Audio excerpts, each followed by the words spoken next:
ñu ngi doon xeex ensemble avec l'INDS pour l'application du système LMD pour gën a joxaat encore gëdd mooy formation des paramédicaux au niveau du Sénégal mais gis na ne doléance boobu ñu doon xeex il paraît que gars yi dañu si bétti ñu accordé ko waa INDS bàyyi ñu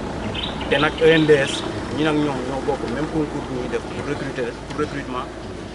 ñun ñooy bokk même cours yu ñuy joxe même module yu ñuy joxe benn la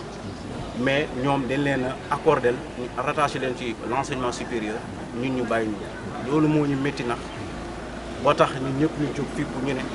loolu duñ ko bàyyi muy jàll ndaxte acte discriminatoire yu noonu yàgg na di am au niveau de la santé. En plus de cela am na mooy li ñu naan le recrutement systématique après dans la fonction publique après l'obtention mooy maanaam ñu recruter ñu bés bu ñu defee ba suñu am suñu diplôme ñu recruter ñu ndaxte dañuy def formation bi nga xamante ne non seulement dafa métti parce que c'est sélectif dañuy jël lu bëri en même temps formation bi day dem 3 ans ba 4 ans ndaxte gars yi du ñuy respecté calendrier examen yi mais da ngay am sa diplôme ba pare ngay daw ci ginnaaw ay contrat bu ñu ko deful nag suñu combat bi daal dañu koy mener jusqu'au bout jaral nañu nag ba dem au niveau central organiser des marches pacifiques ou bien boycotter toutes les activités su ko jaree sax ñu boycotter prochaine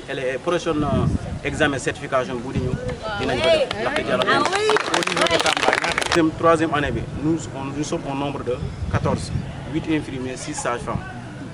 pour la première année ils sont au nombre de 16 9 infirmiers 7 sages-femmes